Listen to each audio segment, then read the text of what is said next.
The Equitable Society presents This is Your FBI.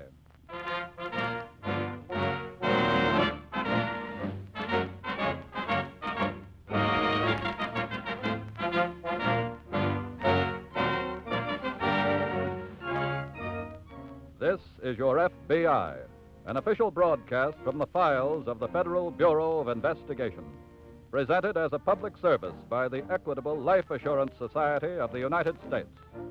To your FBI, you look for national security, and to the Equitable Society for financial security.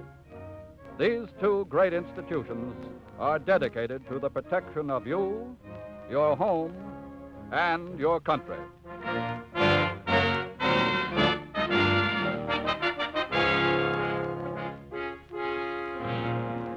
Tonight's file, the Bogus Bankruptcy.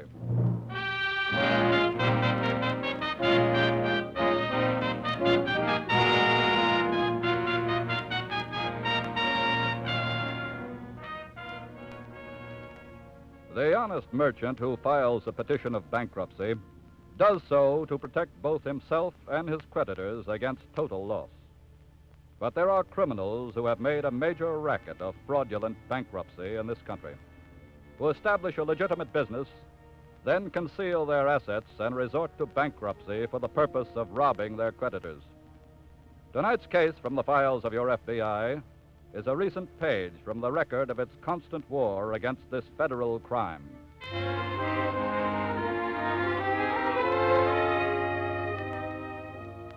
After a hard day in the office of the Davis Wholesale Fur Company, where he is credit manager, George Russell has just finished dinner and stretched out on the divan in the living room to read the evening paper.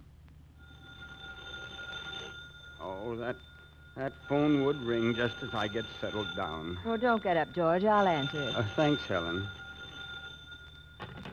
Hello? Good evening, Mrs. Russell. This is Mr. Davis. Oh, good evening, Mr. Davis. Is your husband there? Yes, he's right here. George. Oh, what does he want with me, I wonder? Well, he didn't say, honey. Oh, heavens, I hope nothing's wrong. Here you are, dear. Thank you. Yes, sir, Mr. Davis.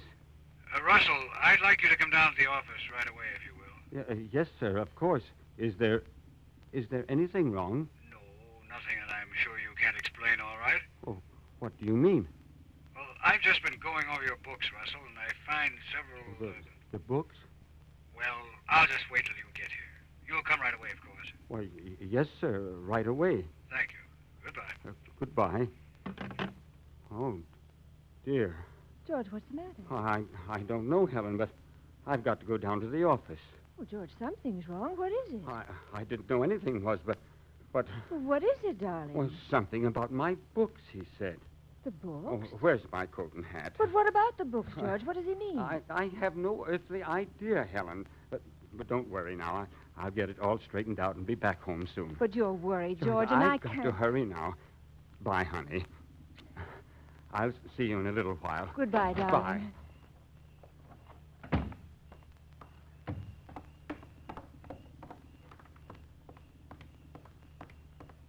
Pardon me, mister. Oh. Yes? Are you George Russell? That's right. Why? I got something here for you. Okay, Red. Let's throw him in a car.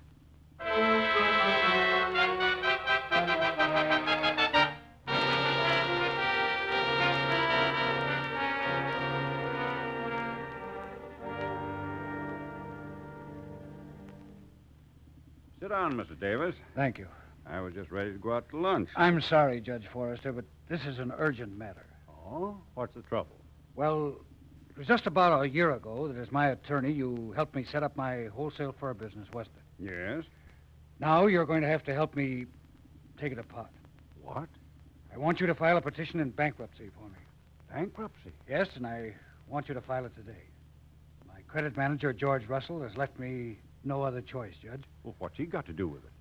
I found a few things wrong with his books last night and called him to come down to the office after dinner, but he never arrived. What happened? I don't know. He's just disappeared. I think you'll find the whole answer in these papers here. I see. I spent all night and this morning checking up. through a system of false invoices and other juggling, Russell has gotten away with over $100,000 in furs. 100. Why? Why, it's incredible. Payments to my creditors are due, and I can't possibly meet them, Judge. I've got to take bankruptcy immediately. You reported Russell to the police, of course. Well, I thought I'd better consult you first. But Mrs. Russell, she must have reported it. No, I asked her to let me handle it. I see. Now, here are all the personal facts about Russell, and I've made up a statement here of my true assets and liabilities. Yeah? And a record as nearly accurate as I could make of Russell's jugglings. Everything's here. I see. And you really want the petition filed today?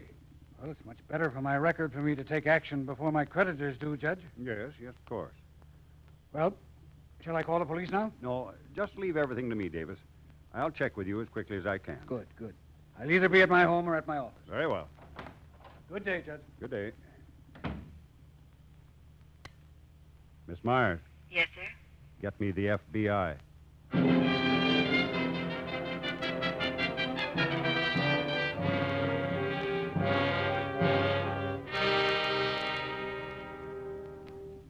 I'm glad you were cautious enough to call the FBI first, Judge Forrester. Well, it's like I said, Mr. Wells.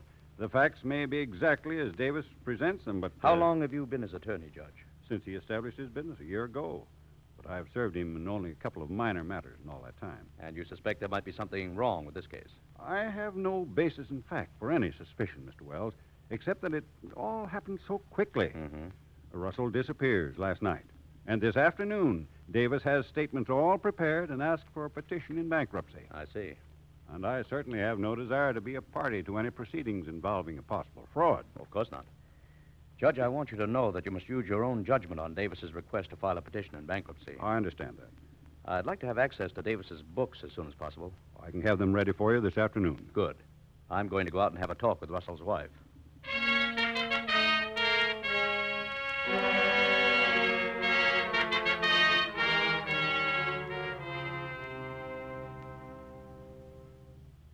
Mrs. Russell, the FBI works as hard to prove a man is innocent as it does to prove a man guilty. But we do have to find your husband. Oh, I know, and I want you to find him. What time did Mr. Davis call him last night? Right after dinner, about 8 o'clock. And Mr. Russell left for the office right away? Oh, yes, he wouldn't keep Mr. Davis waiting. When did you learn that your husband hadn't reached the office? When Mr. Davis called again to see what was detaining him. When was that? About 10 o'clock. Mm-hmm. How long would it have taken him to have gotten to the office from here? Oh, not more than 20 minutes. Seems strange that Mr. Davis would have waited 2 hours before calling. Yes. Well, thank you very much, Mrs. Russell. We'll keep in touch with you on any developments.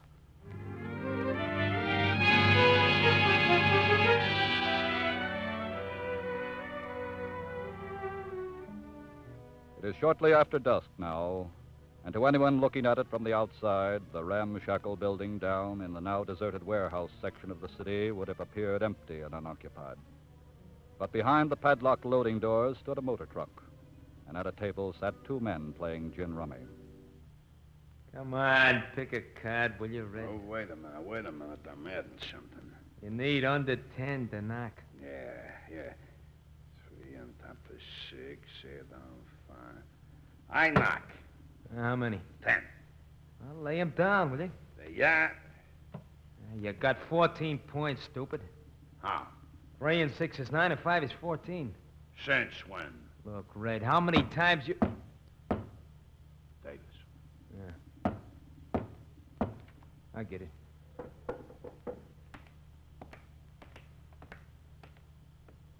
That's you, Mr. Davis? Yes. Come on in. Thank you. Well, how's things going uptown, huh? Right now, Mac, I'm more concerned with matters here. Everything's okay here. Red, Yes, sir. did you call my apartment this morning? Yes, sir. Why? Well, to tell you everything was okay. I don't want either one of you to call me unless there's an emergency. You understand that? Yes, sir. How's our friend, Mr. Russell? Sleeping like a baby. No trouble with him? Not since we slugged him. We tried to make a break for it a while ago. That's why he's sleeping like a baby. Does he know why he's here? No, sir. You haven't mentioned my name. No, sir. What have you done with the furs? Took him off the truck. Got him hid under that bunch of empty crates and boxes over there. Over there in the corner. Yeah, I see. It looks just like a pile of empty crates and boxes. I gather that, Red. Look, Mr. Davis, you got any idea when we'll be pulling out? Huh? I just stopped by the lawyer's office to leave the books. He's filing the petition sometime tomorrow. Oh, you ought to get action pretty quick then, huh? That's right. Well, I have to be getting along. You boys just lay low here and everything will be all right. Right. Okay. And, by the way, Mac, Yes, sir? I'll be back a little later on tonight to take care of Mr. Russell.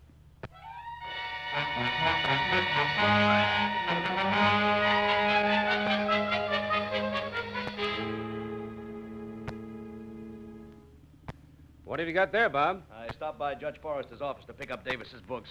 Here they are. Good. I also checked Russell's bank account. And?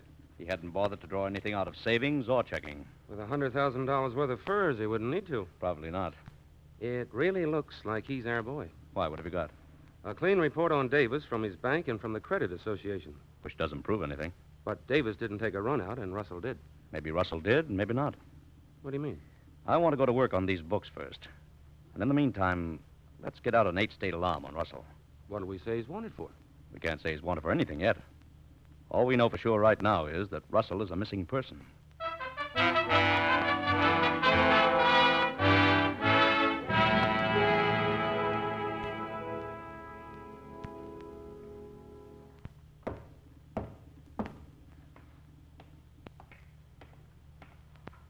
Yeah? Okay. Well, I didn't think you'd be back tonight, Mr. Davis. I told you I would. Where's Russell? In that room there. Red's with him. I want to see him. Okay, come on. Is he conscious? Yeah. You want he shouldn't be? No, it doesn't matter. Go ahead. Thank you. Good evening, Mr. Russell. Oh, Mr. Davis. Oh, Mr. Davis, I'm so glad to see you. These men, they've been holding me here, holding me a prisoner. Yeah, I know. I don't understand it. I've tried to tell them that they've made a mistake. They've got the wrong person. They've made no mistake, Mr. Russell. What do you mean? I ordered them to bring you here. What? Sorry, but this is how it had to be done. I don't understand. It has to do with our books, Mr. Russell. Books? They show a deficit, a shortage of over $100,000. That's not true. Shut up and listen. Oh! As I was saying, there's a serious shortage. So serious, in fact, that I'm forced to go into bankruptcy. I had nothing to do with any shortage. But you must have.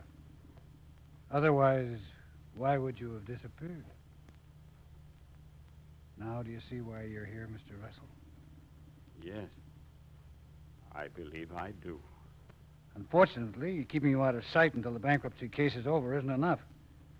Your return even then would be very embarrassing. But you can't keep me here forever. That's right. So the next best thing, Russell, is to get rid of you. Get rid of you now. What are you saying? Red? Okay, Mr. Davis. Oh, wait. Please, Mr. Davis. No shooting, Red. I know. Oh, no. Keep away. Keep away.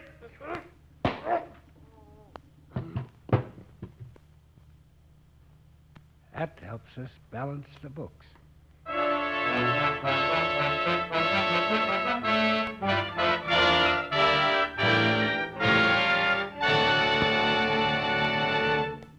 We momentarily close the Equitable Society's presentation of the Federal Bureau of Investigation file on the Bogus bankruptcy. We will return to this case in just a moment. They say that a man has a young mind as long as he keeps his eyes fixed on the future, as long as he doesn't dwell in the past. Well, if that is true, then the Equitable Life Assurance Society of the United States, in spite of being 86 years old, is one of the youngest-minded organizations in the country.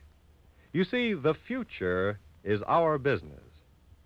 For example, during the past few days, we signed several contracts which will not be paid up until after the year 2000. We provided for the college education of some boys and girls who will graduate in the class of 1966. Took steps to protect the old age of men and women who have not yet turned 30. With the investment of Equitable Society funds, the same principle holds good. When we put the premium dollars of Equitable Society members to work, we're not thinking merely of 1947 or 1950. We're thinking of 1965 and 1975, of the future of the entire nation. And that is why Equitable Society funds are invested in ways that promote the long-range prosperity of our country, in farms and home ownership, in basic industries like steel, oil, textiles, aluminum, railroads, and many others. Yes, by serving the future of 3.25 million members, the Equitable Society serves America. And now, back to our file on the bogus bankruptcy.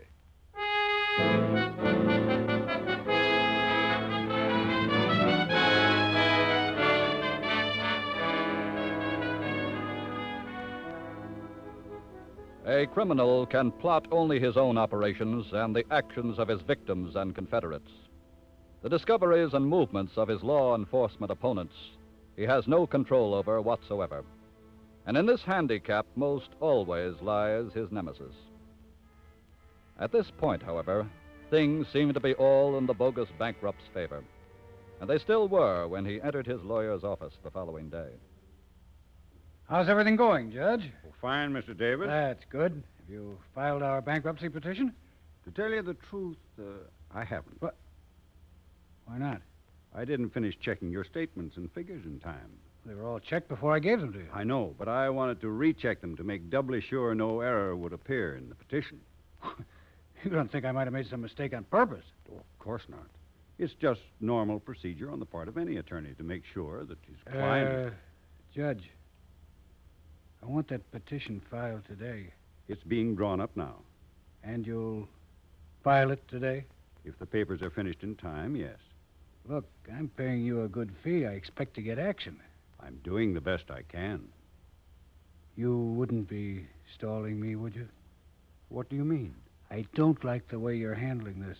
This is all routine procedure. Where are my books? They're not here. Where are they? They're being re-audited. Why? For your protection against any possible error. I'm getting a little too much protection here, Judge. If you're not going to file today, I want my books and my statements back. As you wish. I think I'll take my case to someone who'll give his client what he asked for. I'll be back here for my books at 5 o'clock. Can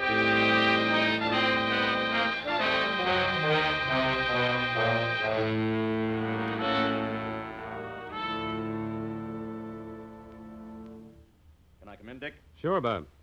What have you got? I just had a call from Judge Forrester. Yeah? Davis was in to see him. Kicked up quite a fuss about not getting any action. Uh-huh. Said he wanted his books back. In fact, he wants them no later than 5 o'clock today. I wonder what that's all about. I don't know, but I don't like it. That only gives us a couple of more hours. Let's take a look at those books again. Okay. Bob.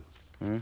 If Davis is the bad boy in the case, where does Russell and his disappearance fit in? If Davis is the bad boy, then he caused Russell's disappearance. That's another reason we've got to move fast and get the facts. If there's something to get on Davis... Hey, wait. What is it? Why hadn't I noticed that before? Noticed what? Look at the figures on that sheet. Yeah? Those with the check marks by them are the false entry figures. The others are on the level. Notice any difference? Sure. Sure, they're not made alike. Exactly. Two different people worked on the books. And Russell was supposed to have done all the work. I'm going to run over to Davis's bank. What for? I want to pick up some of his canceled personal checks. And if Davis makes figures like any of these false ones here... Get going, Bob.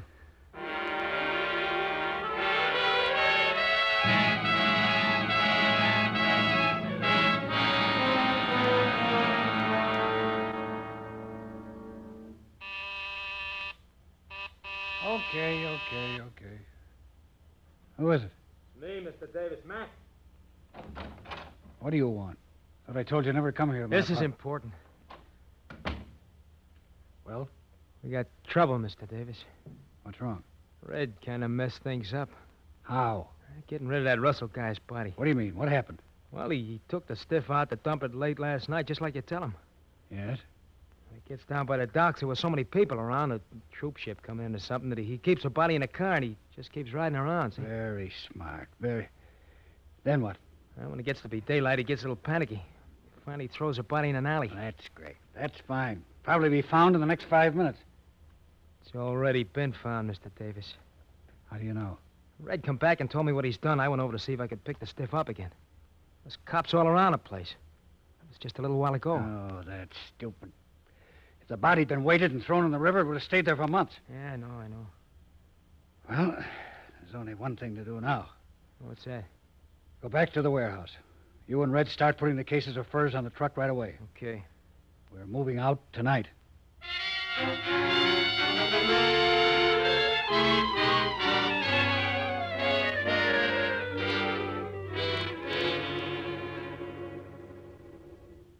Dick, I just checked with the bank. Yeah? I think Mr. Davis is our man.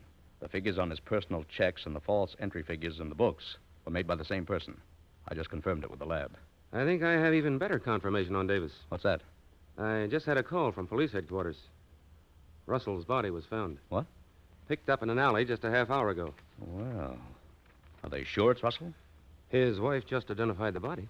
But that doesn't tie the murder to Davis. Not 100%. How was he killed? Did they find any weapon? No. But he was slugged with a heavy instrument. Of course, if Davis is our man, the murder makes sense. First, he has Russell snatched to make it look like a runout. Then he comes up with the book juggling charges and says $100,000 in furs are missing. Yeah. Then he kills Russell to keep him from ever telling the truth. He should have done a better job of getting rid of the body. Dick, we've got to find those furs. And if we can prove Davis stole them, then we'll have him for murder, too. Where are we going to look? The first step is to get over to Judge Forrester's office and deliver Davis's books in person.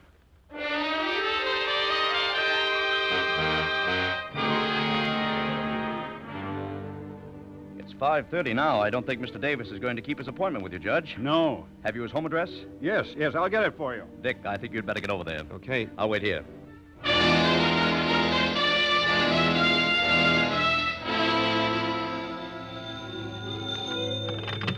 Hello?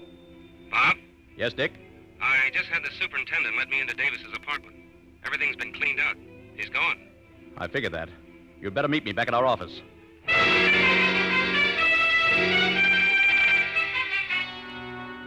It's quite obvious that Davis has taken a run out. Yes. If we only knew where he's hidden those furs. Wait a minute. I seem to remember a certain item in his books. What? If I'm right, it might lead us to Mr. Davis.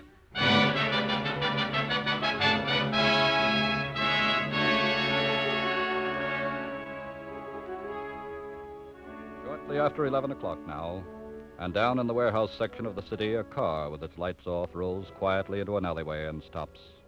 A man steps out and walks to a side door of one of the buildings. He knocks, pauses, then knocks again. That's funny.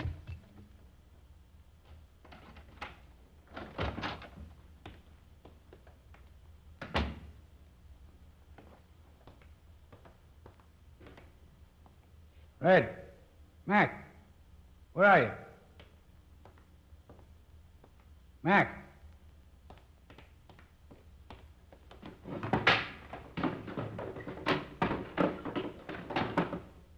Why, the dirty double-crossing. Took the furs and ran out. Wait a minute, Davis. Huh? Your boys haven't run out on you. We have them in the office waiting for you. Who are you? Maybe I better flash this light on my credentials. The FBI. That's right. And thanks for that entry in your books covering the rental of this warehouse. Otherwise, the search for you might have taken longer. What do you mean? We have an interest in furs, too, Mr. Davis. Right now, we're concentrating on skunks.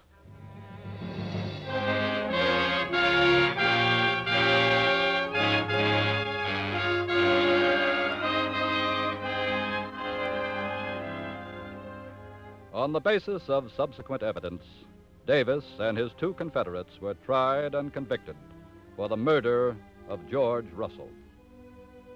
It is an ironical paradox that in many instances, a law designed to protect the interests of the honest citizen can be turned by the criminal to his own profit. Such a law is that provision of the Federal Bankruptcy Act which permits a merchant to take voluntary bankruptcy. It is a just law, as has been proved in thousands of cases involving honest American merchants. But criminals have seized the opportunity it affords for cheating and robbing, and have made a fraudulent bankruptcy a major racket with total potential profits running into millions of dollars. But, as in the case of the criminal Davis, they inevitably run against the FBI and ultimately lose. You remember the old expression, cheaters never win? The FBI is determined to preserve its truth.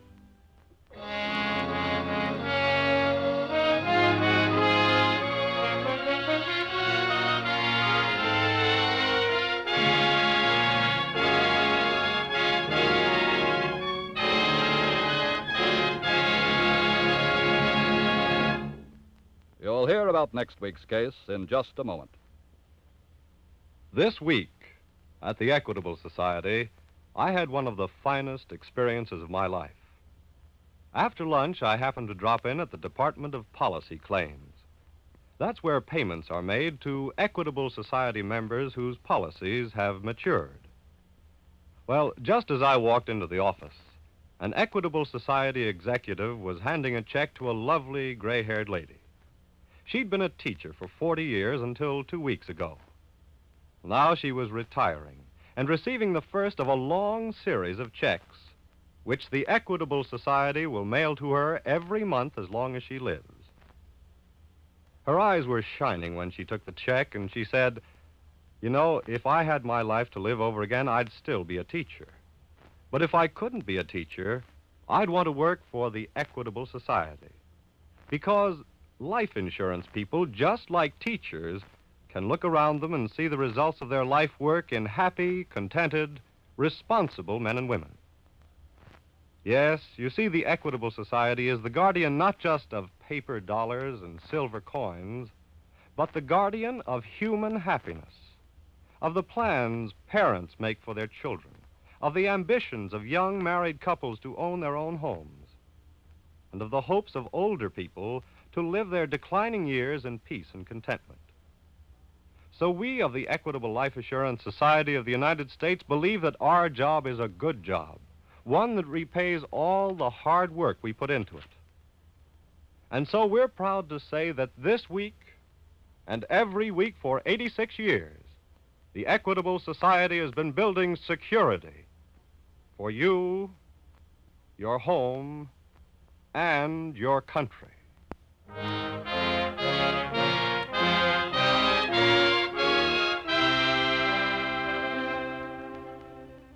Next week, we will bring you another colorful story from the files of the Federal Bureau of Investigation. The allotment swindle.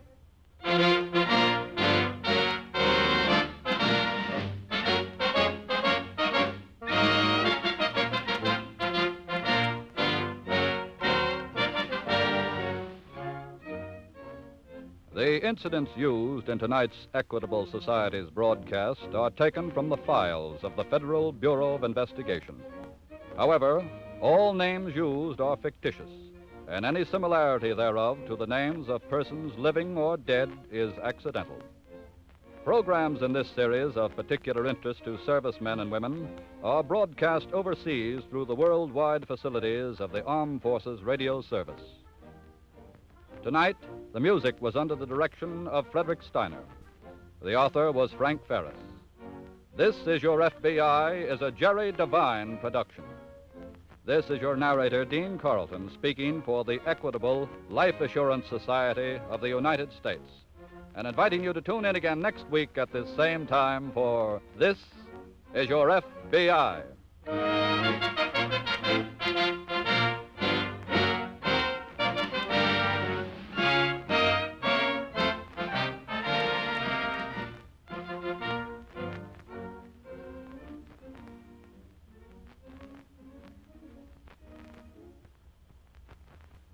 This is the American Broadcasting Company.